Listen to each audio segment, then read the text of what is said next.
Vice President Robredo refuses to give any comment on the recent statement of President Rodrigo Duterte that Naga City is a hotbed of shabu. Grace Casin tells us why. Vice President Robredo distances herself when pressed for a reaction on the fresh statements of President Rodrigo Duterte against her. The chief executive once again made a remark on Robredo's leadership capability, saying she is not competent to lead the country. He also mentioned that Naga City, the hometown of Robredo, became a hotbed of shabu in the past years. In a statement, Robredo advised Duterte to focus on addressing pressing problems instead of politics and other nonsense issues. Camarines Sur 3rd District Representative Gabriel Bordado Jr. meanwhile came for Robredo's defense. Sa question ng competence ni Vice President Leni Robredo, malinaw naman na kayang-kaya ni Vice President Leni Robredo to become the President of the Republic just in case na kailanganin ang kanyang tulong na maging Pangulo natin. Bordado adds that Duterte's remark has also negatively impacted PDEA operatives in Naga City. Sumama ang loob ng mga PDEA groups, particularly sa Naga, dahil they have been doing their job. Ako Bicol Party List Representative Rodel Batocabe, meanwhile, there's the government to remove all PNP, PDEA, and NBI officials in Naga City. Talagang hotbed ng shabu under the noses of these drug enforcement officials, then they have no business to be in Bicol. Grace Casin, UNTV, News and Rescue, Quezon City. The Judicial and Bar Council begins its public interview for the lawyers and justices running to be the country's next Supreme Court Chief Justice. The applicants underwent scrutiny, especially on sensitive issues like the submission of Statement of Assets, Liabilities, and Net Worth, or SALN. May Bermudez tells us why. The Judicial and Bar Council commences today its public interview for those applying to be the next top magistrate. The JBC panel is especially zeroing in on critical issues in its questions for CJ aspirants, like the Statement of Assets, Liabilities, and Net Worth, which became the center of the controversy involving two past High Court top justices. Kaya medyo critical sa SALN ngayon dahil the pendulum swung. Kasi dalawang Chief Justice ang tinamaan yan. Si Justice Corona at saka si Justice Relu. First to take the hot seat is Associate Justice Lucas Bersamin, an appointee of former President Gloria Arroyo. Bersamin's acceptance of his nomination to the post has been criticized by many as he voted in favor of Chief Justice Maria Lourdes Sereno's ouster via quo warranto proceeding. But Bersamin just shrugged it off and even challenged other justices who sided with Sereno to inhibit from the SC application. Hindi po pantay-pantay kung kami lang na lumaban sa kanya ay mag-i-inhibit dito sa pilian na ito. Senior Associate Justice Teresita de Castro also fielded questions from the JBC panel, including her rumored rift with Sereno. If appointed to the post, de Castro vows to implement judicial reforms like strengthening the case management system and to push for a gender-sensitive Supreme Court. De Castro is the most senior Associate Justice in the SC and is set to retire on October 8.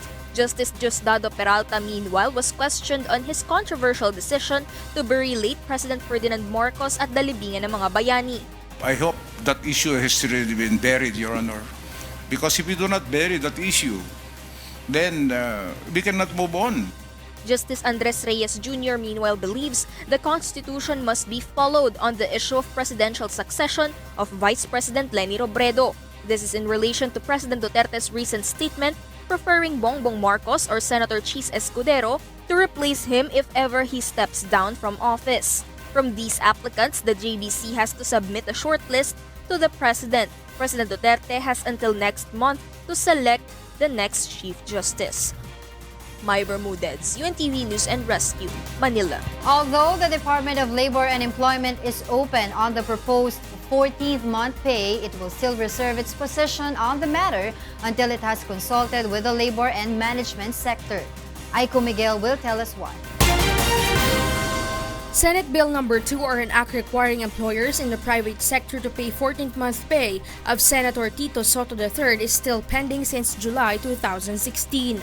Like the existing presidential decree on 13th month pay, all rank-and-file employees of a company, no matter what status or position, should receive a 14th month pay. But Labor Secretary Silvestre Bello III clarifies that they are open to the proposed bill but has no position on it yet. The Labor Chief admits that they cannot just approve it immediately without an in-depth study on its content.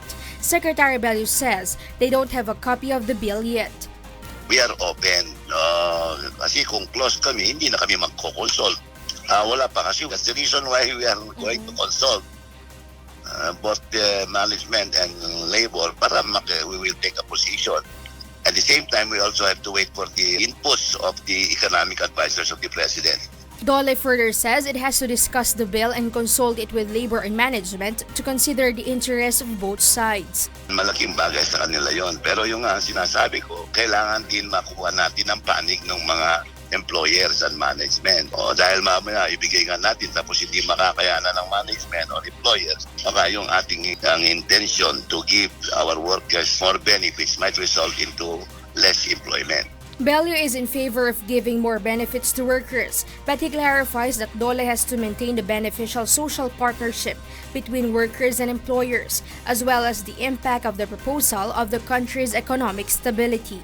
Aiko Miguel, UNTV News and Rescue, Manila. A labor group criticizes the regularization order of the Department of Labor and Employment o DOLE to several companies found to be engaging in labor-only contracting. According to the Bukluran ng Manggagawang Pilipino, the Department Order No. 174 is not effective in ending the contractualization scheme. The group claims that employers opted to terminate the workers, citing over 400 retrenched employees from DBSN, Farm Agriventure, Polystar Manpower Services, and other giant companies. The group further claims that 70% of the country's labor force is contractual. Wala silang nakuha o napala dito sa Department Order 174 dahil hindi pa rin pinagbabawal ng tahasan ng contracting. Dahil meron pa rin iniiwan na permissible contracting at yan ang ugat ng problema. But according to Labor Secretary Silvestre Bello III, the group's claims are not true because around 300,000 workers have already been regularized this year. They also target to regularize 300,000 more before the year ends. Metro Manila Council is studying the possibility of transferring its authority to cancel or suspend classes during bad weather conditions to other government agencies. Monokson tells us why. Administrators of different local government units meet to discuss the possibility of passing to other agency the authority of local chief executives to cancel or suspend classes and work in government offices during inclement weather. In its position paper, the city administrators are contemplating of transferring the LGU's power to the Department of Education, National Disaster Risk Reduction and Management Council, and the Metro Manila Development Authority in declaring class or work suspension. Gusto natin magkaroon ngayon na nag-iisang tinig para sa Kalakang Maynila pagdating sa suspension ng klase para nang sa ganun ay maayos yung magiging batayan at magiging desisyon ng lahat ng mga punong lungsod. Local executives are mostly bashed and threatened in social media for late or non-announcement of class suspension during heavy rains.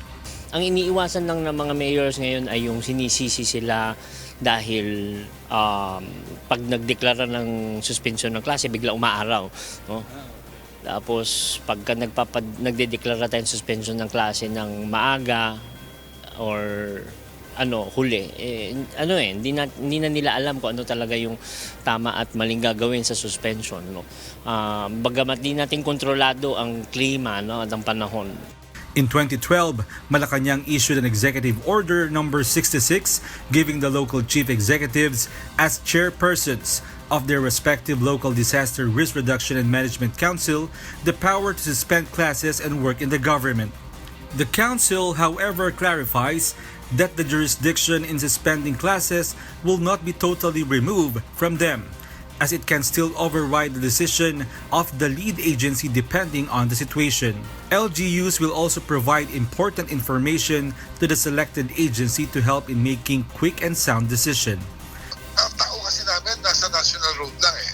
So usually pag bumaha, mga inner roads at barangay, hindi namin monitor. Ang nagmo-monitor talaga niyan mga LGU, no? So, pag-aaralan natin. But parents like Phoebe Manawag and Fran Sarmiento still prefer the LGUs as the official body to declare class suspension.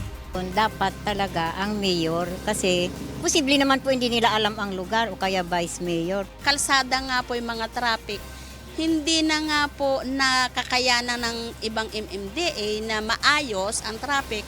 Bakit pa bibigyan ng another responsibilidad? The Department of the Interior and Local Government has earlier urged the LGUs to be prompt in declaring the cancellation of classes and work in their respective areas, after receiving numerous complaints from the public regarding the late suspension of classes by some LGUs. Mon Hocson, UNTV News and Rescue, Quezon City. President Rodrigo Duterte calls on the members of the PDP-Laban to unite and help in pushing for the reforms initiated by his administration. Charlie Robredo tells us why. President Rodrigo Duterte has called for continued support from the members of the Partido Demokratiko Pilipino Lakas ng Bayan or PDP-Laban to address issues that are facing the country. Duterte, the chairman of the PDP-Laban, made his appeal during the reunion of PDP-Laban leaders and the celebration of the first anniversary of PDP Cares on Wednesday. As we go reforms in this administration, our unity is now more important than ever. I therefore ask the continued support of PDP-Laban and its partners in creating practical solutions to address the root cause of our nation's problem. The chief executive also challenged the members of the ruling political party to remain true to its vision to promote good governance and to address issues that continue to strangle Filipinos. Let us remain committed to the party's vision of liberating our people from the clutches of poverty, conflict, crime, illegal drugs, and corruption through the promotion of justice, equality, and good governance. He also called on his party mates to promote the proposed shift to federalism, which is a priority measure of his administration. Present in the event were PDP-Laban President Aquilino Coco Pimentel and former House Speaker Pantaleon Alvarez. The party assembly was held just a few days after President Duterte met with two warring factions and urged them to settle their differences. But Pimentel insists there is no faction in the PDP-Laban, saying one cannot hijack a party by holding an event and electing himself as its leader if he is a non-member. Pimentel is referring to Rogelio Garcia, a classmate of Duterte, who claims to lead the other group. Maayos lang naman in one way that for that group to stop thinking that they are the leaders of the party because they are not. Sa aming normal leadership, wala kaming faction na nakikita. Especially if you're a non-member, how can you hijack a party by holding an event and then calling a press conference and electing yourself? Hindi po pwede po yan. Congressman Alvarez also agrees with Pimentel's statement. Hindi, isa lang talaga. Wala namang infighting eh. Oo. I think mali lang yung impression na yan.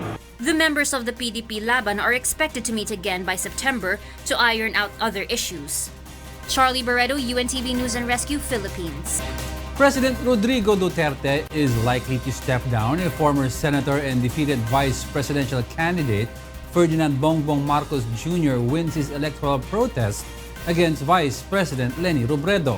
Rosalie Cos tells us why. President Rodrigo Duterte has openly named former Senator Bongbong Marcos or Senator Cheese Escudero as his preferred successors if ever he steps down as president. The chief executive mentioned it when he met with the kapisanan ng mga broadcaster ng Pilipinas in Malacanang on Tuesday. But sinabi ko, I think deep in my heart, if you follow the succession and Robredo takes over, hindi niya kaya. Mas maglalo.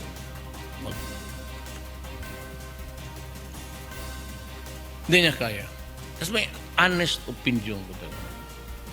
Kung nasino lang sana dyan, in the likes of Escudero o Bongbong Marcos, The president also said he is already tired of seemingly endless corruption and illegal drug problems in the country.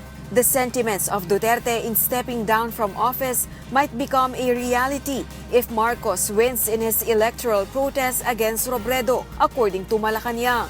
Presidential spokesman Harry Roque says Duterte wants a better qualified successor as he has been worried if someone incompetent would replace him. He has said that he thinks that Senator Bongbong Marcos is one of the better qualified leader to succeed him. If there's developments and he will win the protest and he becomes vice president, yes, he will make through his word. If he becomes vice president, perhaps the president will make through his word na he will step down. In April, Marcos has filed an electoral protest against Robredo, which prompted the ongoing physical counting of ballots through the Supreme Court as the Presidential Electoral Tribunal. Marcos has claimed that the 2016 vice presidential race was manipulated, causing him to lose against Robredo by around 263,000 votes. Meanwhile, Robredo's camp remains confident that Marcos will never become the president of this nation. They also believe he will never win in the electoral protest.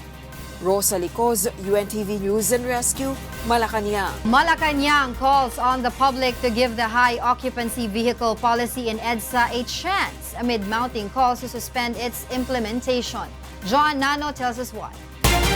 The Metropolitan Manila Development Authority is now on its second day of conducting a dry run for the implementation of the high occupancy vehicle policy along EDSA. Since Wednesday, the agency has already monitored over 6,000 violators of the driver-only ban during rush hours. MMDA targets to fully implement the policy as well as its penalties on August 23 amid mounting calls to suspend its implementation. It has earlier appealed for the public's cooperation to decongest EDSA. But according to Buhay Party List Representative Lito Atienza, the MMDA should think of other ways to address the worsening traffic in the said major thoroughfare instead of implementing policies that would only burden the public. Paano yung nanay na naghatid ng mga anak? Uuwi ngayon sa kanila, mag-isa. Hindi na pwede. Dadaan ka ngayon sa interior roads. Pagdaan mo sa interior at umaambon, 2 oras ka na ron. Dahil barado na lahat ng junction. Some senators have earlier filed a resolution urging the agency to halt the policy's enforcement, citing lack of public consultation and concerns on its success in easing traffic congestion. The MMDA in response assures compliance if it receives an official order to suspend the scheme. Wala problema po. Susunod po kami. Ano po sinasabi sa batas? Basta sa amin po, kung yan idadali nila sa korte, it's not, syempre sa stand namin kami ang tama. Sa stand nila, pwedeng sila ang tama. It's not us to judge kung sino yung tama sa amin. The Malacanang, for its part, appeals to the public to give the HOV policy a chance to see if it's effective in addressing heavy traffic in EDSA. So let's give it a chance, no? Lahat naman po in-explore natin para magkaroon ng solusyon dito sa problema ng traffic. Grab Philippines meanwhile plans to set a dialogue with the MMDA to clarify the policy's provisions. Joanano, UNTV News and Rescue, Quezon City. The Metropolitan Manila Development Authority is determined to file complaints against a woman who went viral after she was captured on video confronting an MMDA enforcer. Here's John Nano to tell us why. The Metropolitan Manila Development Authority will seek for the revocation of the driver's license of a woman whose video went viral after she confronted an MMDA traffic law enforcer. In the video posted on Facebook under the account of Gadget Addict, the woman can be seen arguing with the enforcer after the latter accosted her for illegal parking and asked to see her license. The woman even tried to flee the scene and accidentally run over the motorcycle of another enforcer. The woman was later joined by her husband, who insisted on bringing his pregnant wife immediately to the hospital as the stress was causing her to bleed. In the end, the couple refused to go with authorities to settle the dispute. The MMDA says they will not let the incident pass and will file a formal complaint. Baka pwedeng masuspend yung license niya dahil nga sa ganong attitude o i-revoke pa. It's sa wisdom na lang LTO kung anong gagawin nila dyan. The agency is also planning to press direct assault charges against the woman for allegedly attempting to run over the enforcer. On Wednesday, the couple went to the MMDA office to personally apologize for the incident. They refused to give their identities to the media, but according to reports, the woman works at the Department of Justice as a prosecutor. We would like to take this opportunity to apologize to the MMDA enforcers, especially to Colonel Bong Nebria and Constable Azuris. We ask for your understanding in the matter as well, as emotions got the best of us. Her husband also thanked the agency's officials.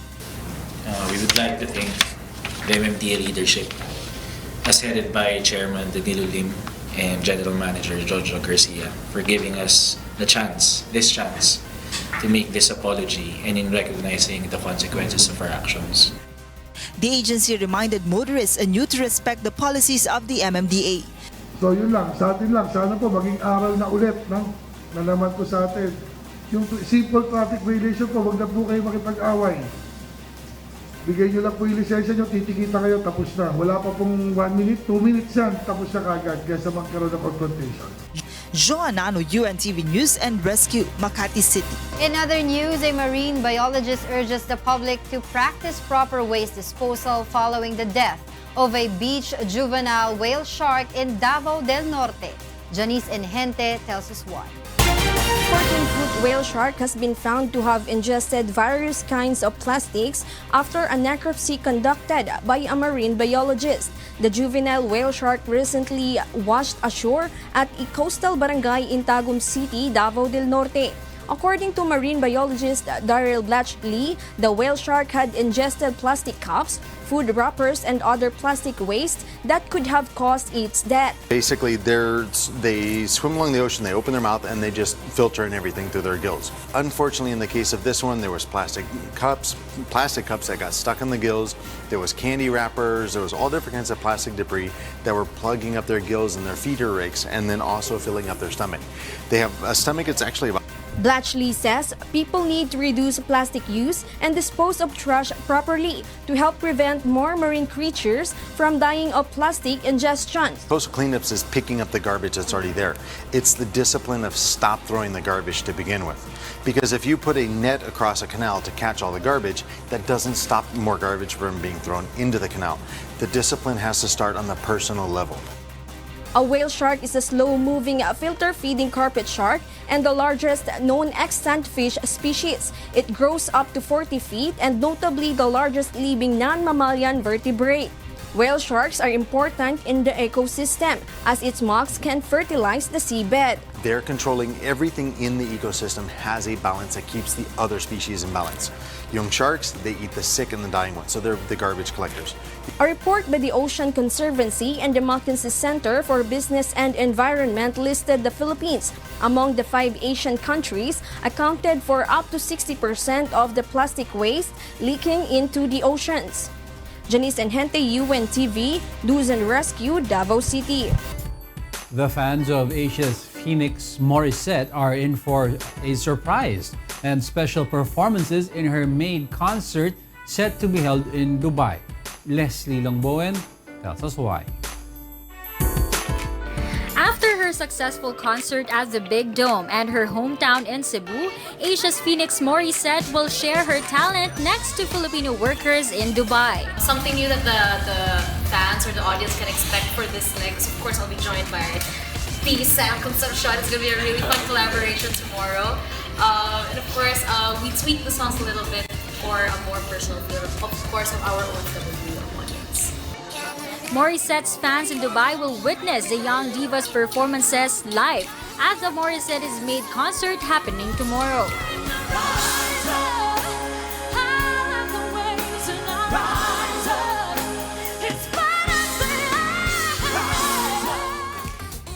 Special performances will also be offered by Morissette's guest performer, Sam Concepcion. First, very happy, very glad to be here. Haven't been back in Dubai for at least 4 to 5 years since my last show here. And I'm glad to be guesting in Morissette's concert. I know it's going to be a good one. I know the whole of Dubai is very excited to see her perform and very excited to be part of it.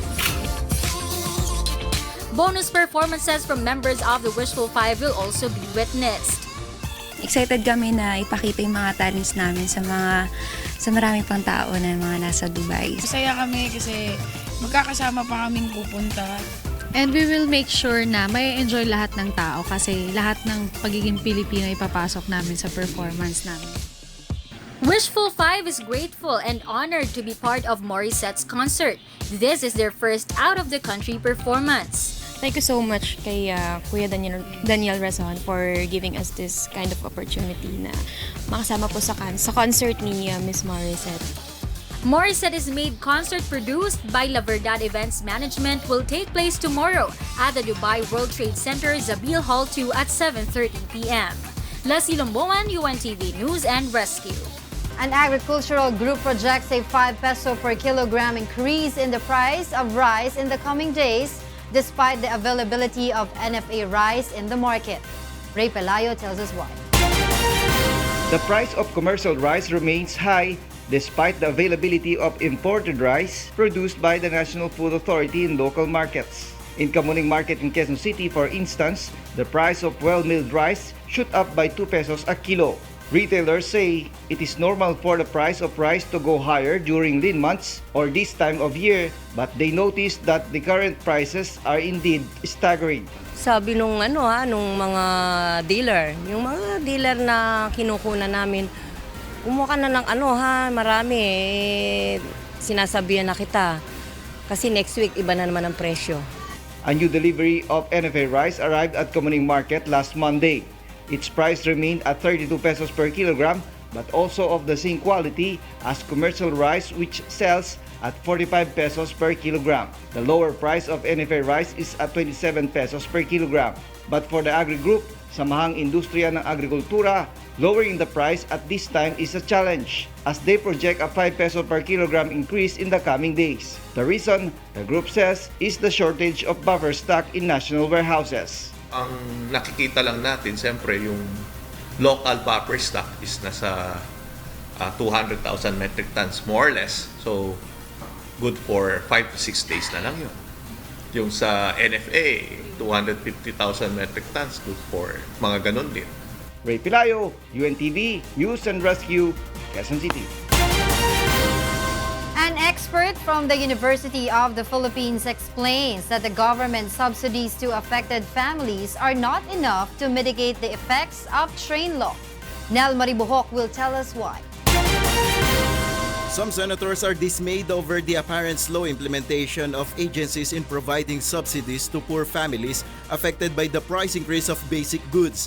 During the Senate hearing, the Department of Social Welfare and Development explains that out of the target 10 million families, 6.6 million have already received subsidies under the Unconditional Cash Transfer Program. The agency said that by next year, the distribution will be more effective with the provision of cash cards. So payouts will be a lot easier next year. The Department of Transportation, meanwhile, promised to complete the distribution of fuel voucher cards to drivers before the year ends. LTFRB is targeting by the end of September, we have covered already the 179,000 franchise holders. But according to Dean Claire Dennis Mapa of the University of the Philippines School of Statistics, the said cash assistance is not enough. Based on their research, the train law promises a 28 peso per kilo of NFA rice to become available in the market. But in reality, because of the unavailability of NFA rice, the only lowest priced obtainable rice in the market is at 39 pesos per kilo. If computed, the government should reimburse to poor families a total of 200 pesos due to expensive rice. It means that the 200 pesos monthly allocation under the cash transfer program only goes to buying of rice. Mapa also said the basis of the government on members of household who will receive the assistance is wrong. The assumption of cash transfer using 5 members is really an underestimation. Also, the lawmakers questioned the National Food Authority on the lack of implementation of 10% discount on NFA rice, which is one of the provision of the train law. The NFA has distanced itself in the issue and pointed to the Budget Department. Your Honors, we have not actually implemented the discounted rate. We sell 27, which is a subsidized price, because it's the DBM who should provide us. Because of this issue, Senator Bamakino reiterated his call for the suspension of additional taxes to petroleum products. Mamimilipit sila sa paghahanap ng paraan upang masuspend itong pagtaas na naman ng diesel at gasolina ngayong Enero. Senate Committee on Economic Affairs Chairman Sherwin Gatchalian meanwhile is studying the possible abolishment of the NFA due to its poor performance. Lumabas kanina na hindi effective yung ginagawa ng NFA sa pagpababa ng presyo. The committee is continuously studying the proposal to suspend some provisions of the train law. Nel Maribuhok, UNTV News and Rescue, Senate of the Philippines. The House of Representatives is reviving its Oversight Committee tasked to scrutinize the policies and functions of each agency of the government. This was confirmed by House Minority Leader Danilo Suarez following his talks with House Speaker Gloria Macapagal Arroyo. I asked for a audience with the Speaker.